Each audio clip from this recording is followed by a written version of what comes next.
Welcome to the class.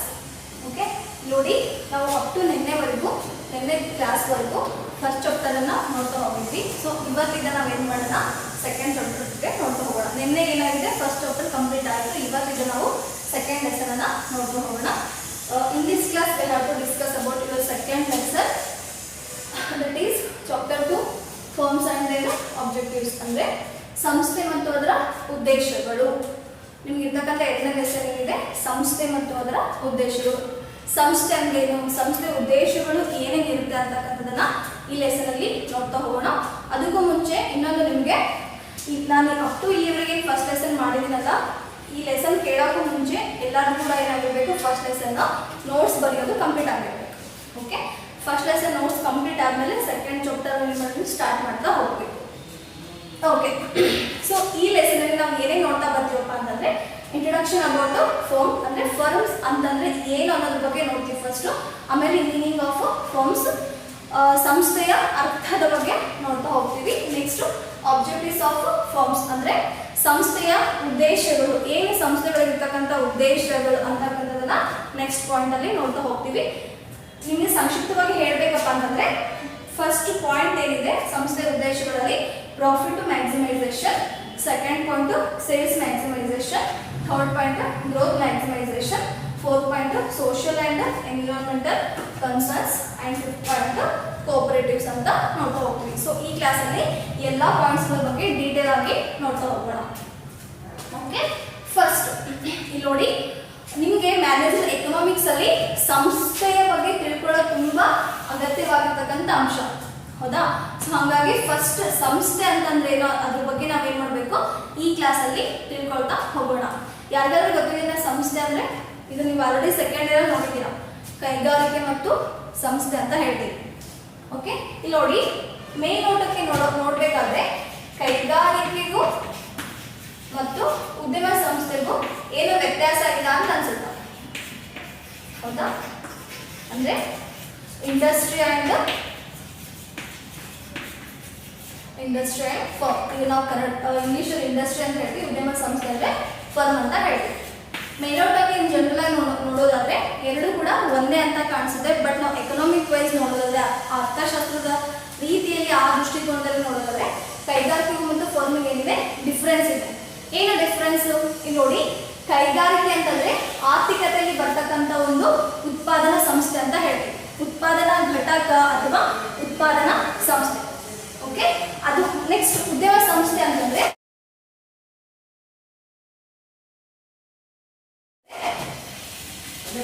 ಕೈಗಾರಿಕೆಯ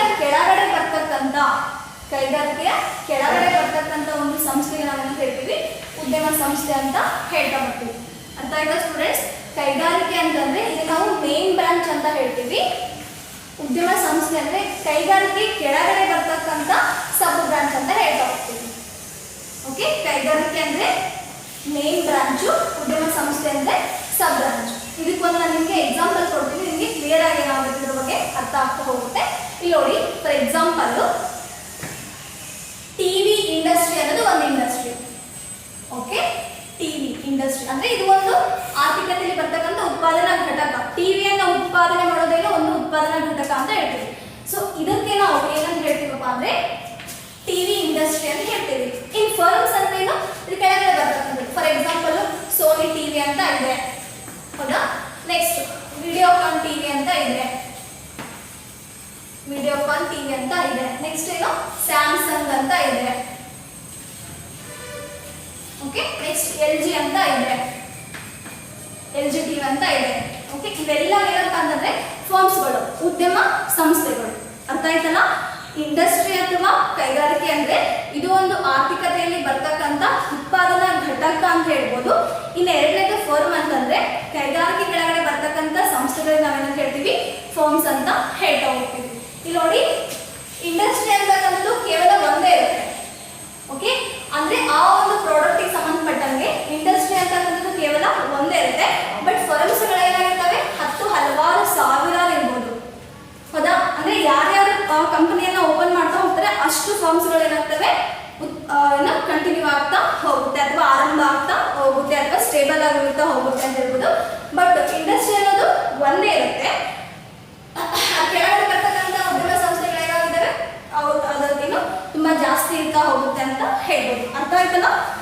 first ಇದು ಒಂದು example ಟಿವಿದು. Next ಇನ್ನೊಂದು ನೋಡೋದಾದ್ರೆ ಇನ್ನೊಂದು ಎಕ್ಸಾಂಪಲ್ ಕೊಡ್ಬೋದು. ಏನು ಸೋಪ್ ಇಂಡಸ್ಟ್ರಿ ಅಂತ ಹೇಳ್ಬೋದು.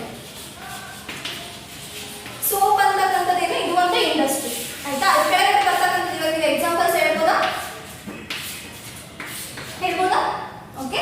ಸೋಪ್ ಅಂತಕ್ಕಂಥದ್ದು ಇದು ಒಂದು ಇಂಡಸ್ಟ್ರಿ. ಕೆಳಗಡೆ ಬರ್ತಕ್ಕಂಥ ಫಾರ್ ಎಕ್ಸಾಂಪಲ್ ಲಕ್ಸ್ ಸೋಪ್ ಆಗಿರ್ಬೋದು, ಲೈಫ್ ಬಾಯ್ ಆಗಿರ್ಬೋದು, ನೆಕ್ಸ್ಟ್ ಮೆಡಿಮಿಕ್ಸ್ ಆಗಿರ್ಬೋದು, ನೆಕ್ಸ್ಟ್ ಡವ್ ಸೋಪ್ ಆಗಿರ್ಬೋದು. ಹೌದಾ. ಸೊ ಇವೆಲ್ಲ ಏನಪ್ಪ ಅಂತಂದ್ರೆ ಫರ್ಮ್ಸ್ಗಳಂತ ಹೇಳಿದೆ ನಾವು. ಸೋಪ್ ಇಂಡಸ್ಟ್ರಿ ಅಂತಕ್ಕಂಥದ್ದು ಇದು ಒಂದೇ ಇರುತ್ತೆ ಆಯ್ತಾ. ಇದು ಒಂದು ಇಂಡಸ್ಟ್ರಿ ಅಷ್ಟೇ. ಬಟ್ ಇದು ಕೆಳಗಡೆ ಬರ್ತಕ್ಕಂಥದ್ದು ಏನಾಗಿದೆ ಹಲವಾರು ಇಂಡಸ್ಟ್ರಿಗಳು ಬರ್ತಾ ಹೋಗುತ್ತೆ. ಇವೆಲ್ಲ ಏನಂದ್ರೆ ಆಯಾ ಓನರ್ಗಳ ಮೇಲೆ ಡಿಪೆಂಡ್ ಆಗುತ್ತೆ. ಈ ಒಂದು ವಸ್ತುಗಳ ಉತ್ಪಾದನೆ ಆಗಿರ್ಬೋದು, ಅವುಗಳ ಕಲರ್ ಆಗಿರ್ಬೋದು, ಶೇಪ್ ಆಗಿರ್ಬೋದು, ಕ್ವಾಲಿಟಿ ಆಗಿರ್ಬೋದು, ಕ್ವಾಂಟಿಟಿ ಆಗಿರ್ಬೋದು, ಎಲ್ಲದೂ ಏನಾಗುತ್ತೆ ಈ ಉದ್ಯಮ ಸಂಸ್ಥೆಗಳ ಮಾಲೀಕರ ಮೇಲೆ ಏನಾಗ್ತಾ ಹೋಗುತ್ತೆ ಡಿಪೆಂಡ್ ಆಗ್ತಾ ಹೋಗುತ್ತೆ ಅಂತ ಹೇಳ್ಬೋದು. ಅರ್ಥ ಆಯ್ತಲ್ಲ ಸ್ಟೂಡೆಂಟ್ಸ್. ಫಸ್ಟ್ ಕಾನ್ಸೆಪ್ಟ್ ಇದು ನಿಮಗೆ ಕ್ಲಿಯರ್ ಇರಬೇಕು. What is the difference between the industry and firms. ಅದಾದ್ಮೇಲೆ ನಾವು ಏನು ಮಾಡಬೇಕಪ್ಪ ಅಂದ್ರೆ ನೆಕ್ಸ್ಟ್ ಲೆಸನ್ ಅನ್ನ ನೋಡ್ಕೊಂತ ಹೋಗಬೇಕು. ಓಕೆ. ಇದು ಫಸ್ಟ್ ಕಾನ್ಸೆಪ್ಟ್ ನಿಮಗೆ ಕ್ಲಿಯರ್ ಇರಬೇಕು. ನೆಕ್ಸ್ಟ್ ನೋಡಿ, ಇವಾಗ ನಮ್ಮ ಲೆಸನ್ ಕಡೆ ಬರೋಣ. ಇದಿಷ್ಟು ಏನಪ್ಪಾ ಅಂದ್ರೆ ಇಂಟ್ರೊಡಕ್ಷನ್ ಅಲ್ಲಿ ನಿಮಗೆ ಸ್ವಲ್ಪ ಗೊತ್ತಿರಬೇಕಾಗಿರ್ತಕ್ಕಂಥ ಮಾಹಿತಿ. Okay. Next meaning of firms. ಏನು ಫರ್ಮ್ ಅಂದ್ರೆ ಅದೇ ಎಕ್ಸಾಕ್ಟ್ ಆಗಿ ಹೆಂಗ್ ಅದನ್ನ ಡಿಫೈನ್ ಮಾಡ್ಬೋದು. ಫರ್ಮ್ ಅಂದ್ರೆ ತುಂಬಾ ಸಿಂಪಲ್ ಇದೆ, ನೀಟಾಗಿ ಏನ್ ಮಾಡ್ಬೇಕು ನೀವು ಅರ್ಥ ಮಾಡ್ಕೊಳ್ಳಿ.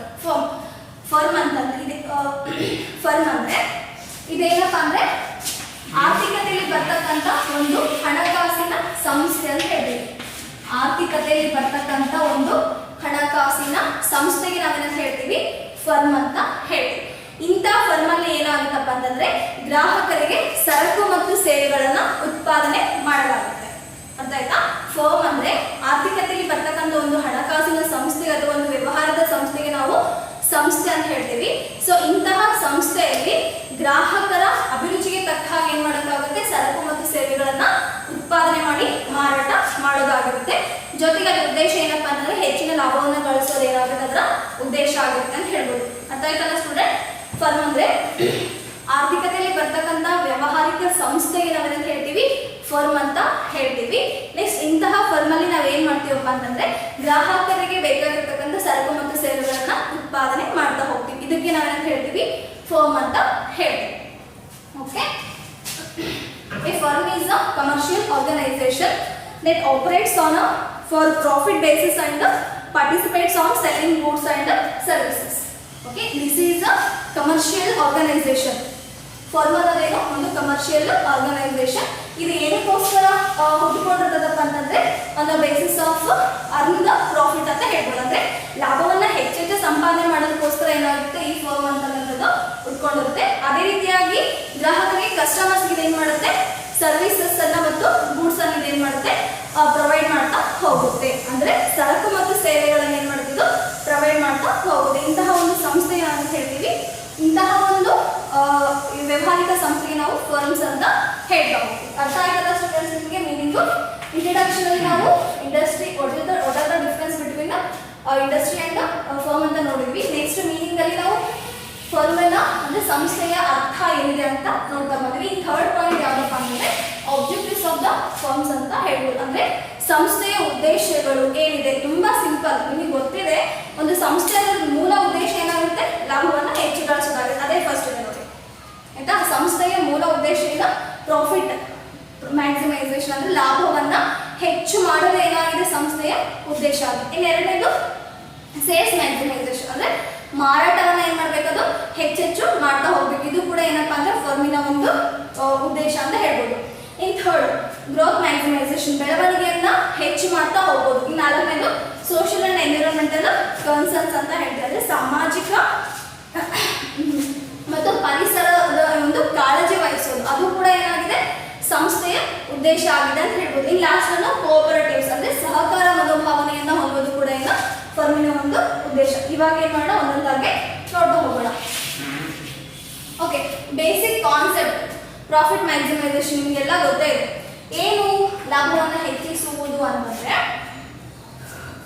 ಫರ್ಮ್ ಸ್ಟಾರ್ಟ್ ಆಗಿರ್ತಕ್ಕಂಥ ವರ್ಷದಿಂದ ಮುಂಬರುವ ವರ್ಷಗಳಲ್ಲಿ ಅದೇನ್ ಮಾಡಬೇಕು ಲಾಭದ ಪ್ರಮಾಣವನ್ನ ಹೆಚ್ಚು ಮಾಡ್ಕೊಂತ ಹೋಗ್ಬೇಕು. ಲಾಭದ ಪ್ರಮಾಣವನ್ನು ಹೆಂಗೆ ಹೆಚ್ಚು ಮಾಡಬೇಕು, ಯಾವ ರೀತಿ ಹೆಚ್ಚು ಮಾಡಬೇಕಪ್ಪ ಅಂತಂದ್ರೆ ಇಲ್ಲಿ ಬೇಡಿಕೆಯ ಮುನ್ನಂದಾಜನ್ನ ಕರೆಕ್ಟ್ ಆಗಿ ಮಾಡಬೇಕು. ಬೇಡಿಕೆಯ ಮುನ್ನಂದಾಜು ಅಂದ್ರೆ ಮುಂಬರುವ ದಿನಮಾನಗಳಲ್ಲಿ ಬೇಡಿಕೆಯನ್ನು ಊಹಿಸೋದ್ರ ಮೂಲಕ ಏನ್ ಮಾಡ್ತಿದ್ದು ಪ್ರಾಫಿಟ್ ಅನ್ನ ಹೆಚ್ಚು ಮಾಡ್ಕೊಂತ ಹೋಗುತ್ತೆ ಅಂತ ಹೇಳ್ಬೋದು. ಹೌದಾ? ಅಂದ್ರೆ ಡಿಮ್ಯಾಂಡ್ ಫೋರ್ಕಾಸ್ಟಿಂಗ್. ಇವ್ರು ಯಾವ ತರ ಡಿಮ್ಯಾಂಡ್ ಫೋರ್ಕಾಸ್ಟ್ ಮಾಡ್ತಾರೆ ಅದ್ರ ಬೇಸಿಸ್ ಮೇಲೆ ಏನಾಗುತ್ತೆ ಲಾಭದ ಪ್ರಮಾಣ ಹೆಚ್ಚಾಗ್ತಾ ಹೋಗುತ್ತೆ. ಫಸ್ಟ್ ಅವ್ರು ಏನ್ ತಿಳ್ಕೊಂಡಿರ್ಬೇಕು, ಗ್ರಾಹಕರಿಗೆ ಅವಶ್ಯವಾಗಿರ್ತಕ್ಕಂಥ ವಸ್ತುಗಳು ಯಾವುವು, ಗ್ರಾಹಕರ ಅಭಿರುಚಿಗೆ ತಕ್ಕಂತೆ ಇರ್ತಕ್ಕಂಥ ವಸ್ತುಗಳು ಯಾವುವು, ಗ್ರಾಹಕರ ಅಭಿರುಚಿಯ ಬಗ್ಗೆ ತಿಳ್ಕೊಂಡಾಗ ಏನಾಗುತ್ತೆ ಆಟೋಮೆಟಿಕ್ ಆಗಿ ಉತ್ಪಾದನೆ ಪ್ರಮಾಣ ಹೆಚ್ಚು ಮಾಡಲಿಕ್ಕೆ ಸಾಧ್ಯ ಆಗುತ್ತೆ. ಉತ್ಪಾದನೆ ಪ್ರಮಾಣ ಜಾಸ್ತಿ ಆದಾಗ ಏನಾಗುತ್ತೆ ಮಾರಾಟ ಜಾಸ್ತಿ ಆಗುತ್ತೆ. ಮಾರಾಟ ಜಾಸ್ತಿ ಆದಾಗ ಆದಾಯ ಜಾಸ್ತಿ ಆಗುತ್ತೆ. ಆದಾಯ ಜಾಸ್ತಿ ಆದಾಗ ಆಟೋಮೆಟಿಕ್ ಆಗಿ ಏನಾಗುತ್ತೆ ಪ್ರಾಫಿಟ್ ಹೆಚ್ಚಾಗ್ತಾ ಹೋಗುತ್ತೆ. ಸೊ ಹಾಗಾಗಿ ಪ್ರಾಫಿಟ್ ಹೆಚ್ಚು ಮಾಡೋದು ಏನಾಗಿದೆ ಇದರ ಒಂದು ಮೂಲ ಉದ್ದೇಶ ಆಗಿದೆ ಅಂತ ಹೇಳ್ಬೋದು. ಇದು ಫಸ್ಟ್ ಒನ್.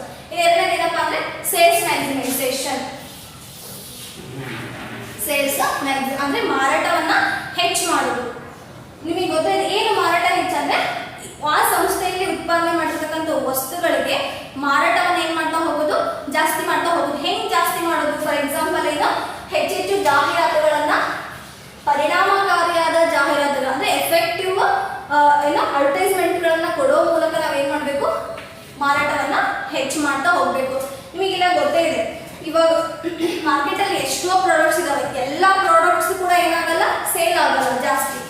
ಕೆಲವು ಪ್ರಾಡಕ್ಟ್ಸ್ ಕ್ವಾಲಿಟಿ ಚೆನ್ನಾಗಿರುತ್ತೆ, ಕ್ವಾಂಟಿಟಿನೂ ಚೆನ್ನಾಗಿರುತ್ತೆ, ಬಟ್ ಸೇಲ್ಸ್ ಏನಾಗುತ್ತೆ ಕಡಿಮೆ ಇರುತ್ತೆ. ಯಾಕೆ ಸೇಲ್ಸ್ ಕಡಿಮೆ ಇರುತ್ತೆ? ಯಾಕಂದ್ರೆ ಗ್ರಾಹಕರಿಗೆ ಈ ವಸ್ತು ಇದೆ ಅಂತಾನೆ ಗೊತ್ತಿರಲ್ಲ.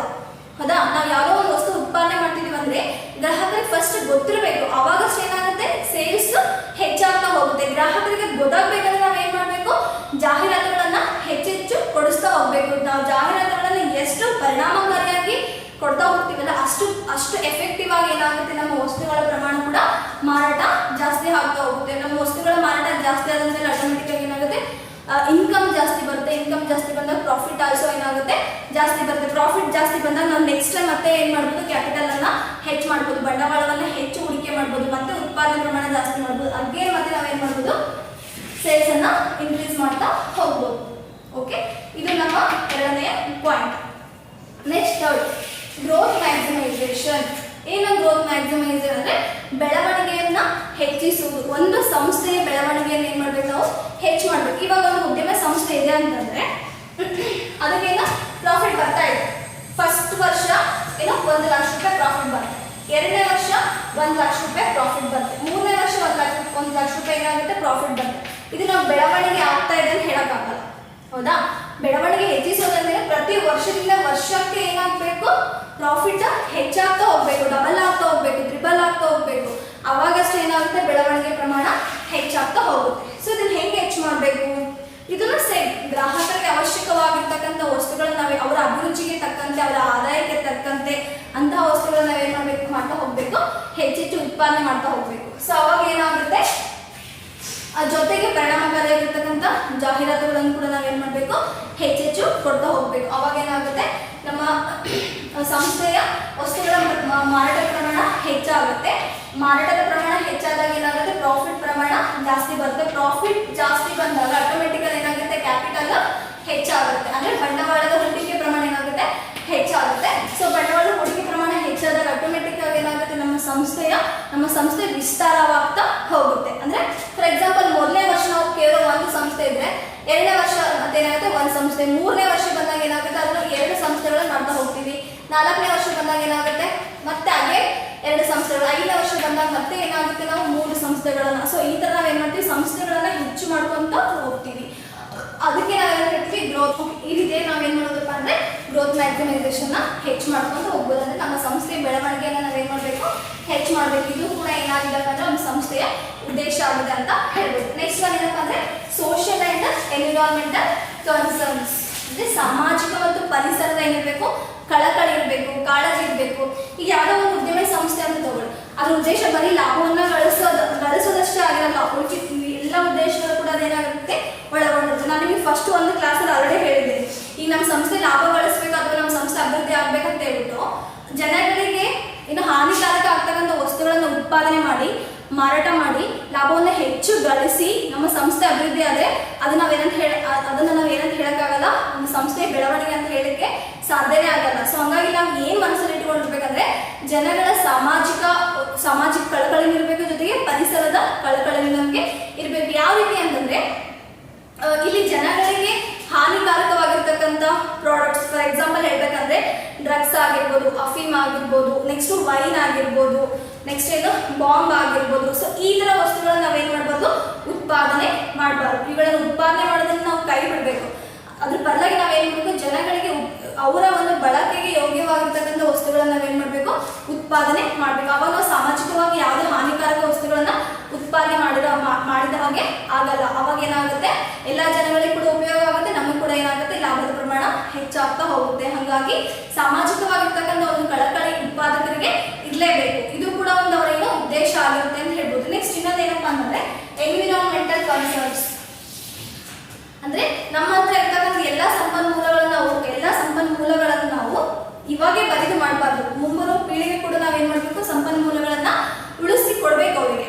ಸೊ ಹಂಗಂದ್ರೆ ಇವತ್ತು ನಾವು ಸುಸ್ಥಿರವಾಗಿರ್ತಕ್ಕಂಥ ಅಭಿವೃದ್ಧಿಯನ್ನ ಸಾಧನೆ ಮಾಡಬೇಕು. ಏನ್ ಸುಸ್ಥಿರ ಅಭಿವೃದ್ಧಿ ಅಂತಂದ್ರೆ, ಸುಸ್ಥಿರ ಅಭಿವೃದ್ಧಿ ಅಂದ್ರೆ ಇರ್ತಕ್ಕಂಥ ನೈಸರ್ಗಿಕ ಸಂಪನ್ಮೂಲಗಳನ್ನ ಇಂದಿನ ಪೀಳಿಗೆಗೆ ಎಷ್ಟು ಬೇಕಲ್ಲ ಅಷ್ಟು ನಾವು ಹಿತ ಮತ್ತು ಮಿತವಾಗಿ ಏನ್ ಮಾಡ್ಬೇಕು, ಅವುಗಳನ್ನ ಬಳಕೆ ಮಾಡಬೇಕು. ಹಿತ ಮತ್ತು ಮಿತವಾಗಿ ಬಳಕೆ ಮಾಡಿ ಮುಂದಿನ ಪೀಳಿಗೆಯ ಯುವ ಜನಾಂಗಕ್ಕೆ ಅಥವಾ ಮುಂದಿನ ಪೀಳಿಗೆಯ ಜನಗಳಿಗೆ ಏನ್ ಮಾಡ್ಬೇಕು, ನಾವು ನೈಸರ್ಗಿಕ ಸಂಪನ್ಮೂಲಗಳನ್ನ ಉಳಿಸಿ ಕೊಡ್ಬೇಕು. ಆ ರೀತಿಯಾಗಿ ನಾವು ಪ್ರಾಡಕ್ಟ್ಸ್ ಗಳನ್ನ ಏನ್ ಮಾಡ್ಬೇಕು, ಉತ್ಪಾದನೆ ಮಾಡಬೇಕು. ಅದು ಬಿಟ್ಟು ಇರ್ತಕ್ಕಂಥ ಎಲ್ಲಾ ನೈಸರ್ಗಿಕ ಸಂಪನ್ಮೂಲಗಳನ್ನ ಬಳಕೆ ಮಾಡಿ ಉತ್ಪಾದನೆ ಪ್ರಮಾಣವನ್ನ ಜಾಸ್ತಿ ಮಾಡಿ ಹೆಚ್ಚು ಮಾರಾಟ ಮಾಡಿ ಹೆಚ್ಚು ಲಾಭ ಗಳಿಸಿದ್ರೆ ಹಣ ಬರುತ್ತೆ. ಬಟ್ ನೈಸರ್ಗಿಕ ಸಂಪನ್ಮೂಲಗಳು ಏನಾಗಿರ್ತವೆ, ನಶಿಸಿ ಹೋಗುತ್ತವೆ. ಮುಂದಿನ ಪೀಳಿಗೆಗೆ ಯಾವುದೇ ನೈಸರ್ಗಿಕ ಸಂಪನ್ಮೂಲ ಇರಂಗಿಲ್ಲ. ಸೊ ಹಾಗಾಗಿ ನಾವು ಏನ್ ಮಾಡ್ಬೇಕಪ್ಪ ಅಂದ್ರೆ ಈ ಒಂದು ಕನ್ಸರ್ನ್ಸ್ ಪ್ರತಿಯೊಬ್ಬ ಉತ್ಪಾದನಕಾರ ಅಥವಾ ಪ್ರತಿಯೊಬ್ಬ ಮಾಲೀಕನಿಗೆ ಇರ್ಲೇಬೇಕು. ಹಂಗಿದ್ದಾಗ ಮಾತ್ರ ಏನಾಗುತ್ತೆ, ಅವರ ಸಂಸ್ಥೆಯ ಬೆಳವಣಿಗೆ ಕೂಡ ಏನಾಗುತ್ತೆ, ಒಂದು ಅರ್ಥ ಬರುತ್ತೆ ಅಂತ ಹೇಳ್ಬೋದು. ಸೊ ಇದು ನಿಮ್ಮ 4ನೇ ಪಾಯಿಂಟ್. ಲಾಸ್ಟ್ ಒಂದು ಪಾಯಿಂಟ್ ಏನಿದೆ ಅಂದ್ರೆ ಕೋಆಪರೇಟಿವ್ಸ್ ಅಂದ್ರೆ ಸಹಕಾರ ಮನೋಭಾವನೆ. ಯಾರಲ್ಲಿರ್ಬೇಕು ಸಹಕಾರ ಮನೋಭಾವನೆ? ಓಕೆ, ಯಾರಲ್ಲಿರ್ಬೇಕಪ್ಪ ಅಂತಂದ್ರೆ ಮಾಲೀಕರಲ್ಲಿ ಮತ್ತು ಕಾರ್ಮಿಕರಲ್ಲಿ. ಮಾಲೀಕ ಮತ್ತು ಕಾರ್ಮಿಕರಲ್ಲಿ ಏನಿರಬೇಕು, ಒಂದು ಸಹಕಾರ ಮನೋಭಾವನೆ ಇರಲೇಬೇಕು. ಇದರ ಸಹಕಾರ ಮನೋಭಾವನೆ ಇದ್ದಾಗ ಮಾತ್ರ ಏನಾಗುತ್ತೆ, ಆ ಸಂಸ್ಥೆ ಯಶಸ್ವಿ ಕೂಡ ಒಂದು ಅರ್ಥ ಬರುತ್ತೆ ಅಂತ ಹೇಳ್ಬೋದು. ಅಂದ್ರೆ ಮಾಲೀಕರ ಗುರಿ ಉದ್ದೇಶಗಳನ್ನ ಕಾರ್ಮಿಕರು ತಿಳ್ಕೊಂಡಿರ್ಬೇಕು, ಕಾರ್ಮಿಕರ ಕಷ್ಟ ನಷ್ಟಗಳನ್ನ ಯಾರು ತಿಳ್ಕೊಂಡಿರ್ಬೇಕು, ಮಾಲೀಕ ತಿಳ್ಕೊಂಡಿರ್ಬೇಕು. ಒಟ್ಟಾರೆಯಾಗಿ ಇಬ್ಬರಿಗೂ ಕೂಡ ಅನುಕೂಲವಾಗ್ತಕ್ಕಂಥ ಒಂದು ರೀತಿಯಲ್ಲಿ ನಡವಳಿಕೆ ಇರಲೇಬೇಕಾಗುತ್ತೆ. ಹಂಗಿದ್ದಾಗ ಮಾತ್ರ ಅದೇನಾಗುತ್ತೆ, ಒಂದು ಪರ್ಫೆಕ್ಟ್ ಆಗಿರ್ತಕ್ಕಂಥ ಬೆಳವಣಿಗೆ ಅಂತ ನಾವು ಹೇಳಲಿಕ್ಕೆ ಸಾಧ್ಯ ಆಗುತ್ತೆ. ಈಗ ನೋಡಿ, ಎಷ್ಟೋ ಸಂಸ್ಥೆಗಳಲ್ಲಿ ಕಾರ್ಮಿಕರು ಮುಷ್ಕರ ಮಾಡ್ತಾ ಹೋಗ್ತಾರೆ. ಆತರ ಮುಷ್ಕರ ಮಾಡಿದಾಗ ಏನ್ ಪ್ರಾಬ್ಲಮ್ ಆಗುತ್ತೆ, ಮುಷ್ಕರ ಮಾಡಿದಾಗ ಏನಾಗುತ್ತೆ, ಉತ್ಪಾದನೆ ಪ್ರಮಾಣ ಸ್ಥಗಿತ ಆಗುತ್ತೆ. ಉತ್ಪಾದನೆ ಸ್ಥಗಿತ ಆದ್ರೆ ಏನಾಗುತ್ತೆ, ಪ್ರೊಡಕ್ಷನ್ ಆಗಲ್ಲ. ಪ್ರೊಡಕ್ಷನ್ ಆಗಿಲ್ಲ ಅಂತಂದ್ರೆ ಏನಾಗಲ್ಲ, ಮಾರಾಟ ಆಗಲ್ಲ. ಮಾರಾಟ ಆಗಲ್ಲ ಅಂತಂದ್ರೆ ಲಾಭದ ಪ್ರಮಾಣ ಏನಾಗುತ್ತೆ, ತುಂಬಾ ಕಡಿಮೆ ಆಗ್ತಾ ಹೋಗುತ್ತೆ. ಲಾಭ ಕಡಿಮೆ ಆದಾಗ ಆಟೋಮೆಟಿಕ್ ನೆಕ್ಸ್ಟ್ ಅವನು ಏನ್ ಮಾಡ್ತಾನೆ, ಬಂಡವಾಳವನ್ನ ಕಡಿಮೆ ಹೊಡ್ತಾ ಹೋಗ್ತಾನೆ. ಬಂಡವಾಳ ಕಡಿಮೆ ಆದಾಗ ಮತ್ತೆ ಯಾರಿಗೆ ಪ್ರಾಬ್ಲಮ್ ಆಗುತ್ತೆ, ಕಾರ್ಮಿಕರಿಗೆ ಏನಾಗುತ್ತೆ, ಕೆಲಸ ಬಿಡ್ತಕ್ಕಂಥ ಸನ್ನಿವೇಶಗಳು ಹೆಚ್ಚಾಗಿ ಬರ್ತದೆ. ನಿರುದ್ಯೋಗದ ಪ್ರಮಾಣ ಕೂಡ ಏನಾಗ್ತಾ ಹೋಗುತ್ತೆ, ಆರ್ಥಿಕತೆಯಲ್ಲಿ ಹೆಚ್ಚಾಗ್ತಾ ಹೋಗುತ್ತೆ. ಸೊ ಅದೇ ಕಾರಣಕ್ಕೆ ಏನಾಗಬೇಕಪ್ಪ ಅಂದ್ರೆ ಇಲ್ಲಿ ಮಾಲೀಕರಿಗೆ ಕೂಡ ತೊಂದರೆ ಆಗಬಾರ್ದು, ಕಾರ್ಮಿಕರಿಗೆ ಕೂಡ ತೊಂದರೆ ಆಗಬಾರ್ದು. ಹಾಗಾಗಿ ಇಬ್ಬರಲ್ಲಿ ಕೂಡ ಏನಿರಬೇಕು, ಒಂದು ಸಹಕಾರ ಮನೋಭಾವನೆ ಇರಲೇಬೇಕಾಗುತ್ತೆ. ಅದರ ಸಹಕಾರ ಮನೋಭಾವನೆ ಇದ್ದಾಗ ಮಾತ್ರ ಏನಾಗುತ್ತೆ, ಒಂದು ಕಂಪನಿಯ ಯಶಸ್ವಿ ಕೂಡ ಒಂದು ಅರ್ಥ ಬರುತ್ತೆ ಅಂತ ಹೇಳ್ಬೋದು. ಅರ್ಥ ಆಯ್ತಲ್ಲ ಸ್ಟೂಡೆಂಟ್ಸ್? ಇದಿಷ್ಟು ಏನಪ್ಪಾ ಅಂದ್ರೆ ನಿಮಗೆ ಸೆಕೆಂಡ್ ಚಾಪ್ಟರ್ ಅಲ್ಲಿ ಬರ್ತಕ್ಕಂಥ ಪಾಯಿಂಟ್ಸ್ಗಳು. ಇಷ್ಟು ಪಾಯಿಂಟ್ಸ್ ಬರ್ತಾ ಹೋಗುತ್ತೆ. ಸೊ ಇಲ್ಲಿ ಇವತ್ತು ಇಷ್ಟು ಕ್ಲಾಸಸ್ ಸಾಕು. ಸೊ ನೆಕ್ಸ್ಟ್ ಕ್ಲಾಸಲ್ಲಿ ನಾನು ಏನು ಮಾಡ್ತೀನಿ, ಇದು ಕಂಟಿನ್ಯೂ ಪಾರ್ಟ್ಸ್ ಅಂದರೆ ಇದು ಇವಾಗ ಏನು ತಿಳ್ಕೊಂಡಲ್ಲ, ಇದು ಪ್ರಾಫಿಟ್ ಮ್ಯಾಕ್ಸಿಮೈಸೇಷನ್ ಇದಿಷ್ಟೇ ಇಲ್ಲ. ಇದನ್ನ ನಾನು ನೆಕ್ಸ್ಟ್ ಕ್ಲಾಸಲ್ಲಿ ಪ್ರತಿಯೊಂದ್ರ ಬಗ್ಗೆ ಕೂಡ ಏನು ಮಾಡ್ತೀನಿ, ಡೀಟೇಲ್ ಆಗಿ ಹೇಳ್ತಾ ಹೋಗ್ತೀನಿ. Okay, thanks for watching.